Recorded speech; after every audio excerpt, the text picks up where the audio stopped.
Fala, meus otakus e taquinhos, calma aí Fala, meus otakus e taquinhas, beleza? Bem-vindos para mais um vídeo. Aqui quem está falando é Genildo, do canal Gênio do Geek. E hoje vamos falar da terceira temporada de um anime que vai contar a história de Saitama, um super-herói que se tornou incrivelmente poderoso após um treinamento rigoroso. Ele consegue derrotar qualquer inimigo com apenas um soco. Mas essa força descomunal o leva ao tédio. A série acompanha sua busca por desafios e um oponente digno enquanto ele lida com as consequências de sua força avassaladora e a falta de reconhecimento. E galera, queria me desculpar por não ter gravado ontem. Eu ia gravar ontem, só que o celular estava descarregado, né? Tava com 20%, não dava pra ficar aqui. Ah, mas bota o celular pra carregar. Não tem como, porque meu celular tá com problema pra carregar, né? Tá com problema de carregamento e tudo mais, então não está dando pra carregar, né? Não está dando muito pra carregar. Então, por conta disso, eu resolvi não gravar ontem e gravar hoje, porque o celular já tá um pouco mais carregado. E hoje estamos falando de One Punch Man, então já vai soltando o dedo no like, já vai comentando aí embaixo, compartilhando o nosso vídeo, porque hoje ele será épico. Então, vambora!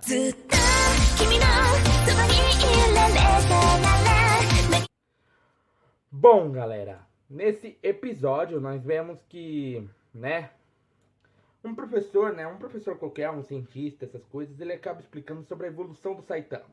Falando que o próprio Saitama ele tinha tirado os limitadores que todo humano tem um limitador de força, tem uma coisa que limita ele a não ser muito super forte e tudo mais, entendeu? Então, por conta disso, o Saitama tinha liberado esses liberadores, né, esses limitadores dele mesmo, com o treinamento rigoroso que ele tinha feito. Pois ele tinha falado, esse cientista, esse professor, acaba explicando para um cara que estava ali com ele, que Deus via que os humanos tinham um grande potencial para serem super, hiper, mega fortes. Então, por isso que ele tinha colocado o limitador nos humanos, mas existiam pessoas que tinham nascido com superpoderes e tudo mais, né, que pudessem, né, nasceram com superpoderes e tudo mais, e isso daria a eles o título de heróis. Só que o Saitama, ele era diferente, porque ele nasceu como uma pessoa comum.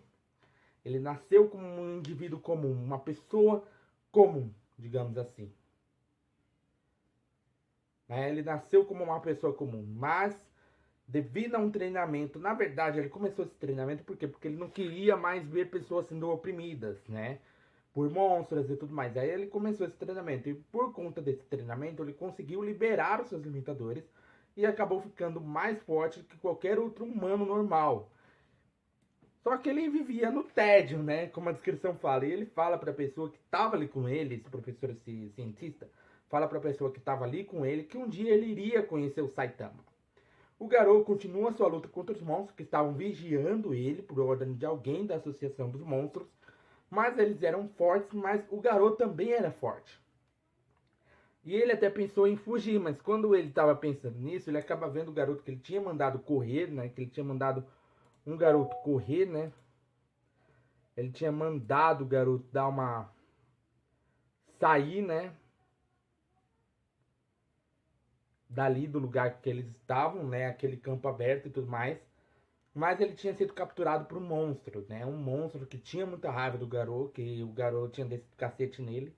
E ali ele acaba se distraindo por um tempo, né? Ele acaba se distraindo por um tempinho curto ali. E com isso ele acaba sendo meio que esfatiado por um estripador que estava ali, né? Que era um dos monstros, né? E ele acaba meio que matando o garoto, né? Porque eles acreditavam que, mas ele não tinha verificado se o garoto estava mesmo morto, né? Quando eles vão lá para a base da Associação de Monstros, o cara que era um dos líderes ali, que tinha um acesso direto ao Orochi, né? Ele explica, né? Ele fala, pergunta, né? Se eles tinham conferido, se ele estava morto realmente, mas eles não tinham, eles não verificaram. E no caso, o Genos, ele estava um pouco preocupado, né? A gente passa para a parte do Genos, ali dentro da casa do Saitama. Ele estava preocupado com o próprio Saitama, porque ele não tinha voltado ainda. E todo mundo estava pensando que ele tinha encontrado o Garou. E ele acaba voltando com uma cara de completamente preocupado. Todo mundo pensa que ele tinha encontrado o Garou, né? Só que ele fala que ele tinha perdido a carteira, né? Ele tinha perdido a carteira. Na verdade, ele tinha encontrado o Garou, só que ele não sabia que era o Garou, o caçador de monstros, o caçador de heróis e tudo mais. Por quê? Porque ele só pensou que era um caloteiro que foi lá, comeu tudo de bom e do melhor e saiu sem pagar, né? Então, por conta disso, ele não sabia que era o caçador de heróis, porque ele só tinha ignorado o cara, porque ele também ia fazer a mesma coisa, só que ele botou tudo na conta da própria Fubuki, que acaba chegando muito irritada por conta disso. Né? A própria Fubuki acaba aparecendo, ela traz lá o repolho, a coisa que ele tinha comprado no mercado, né?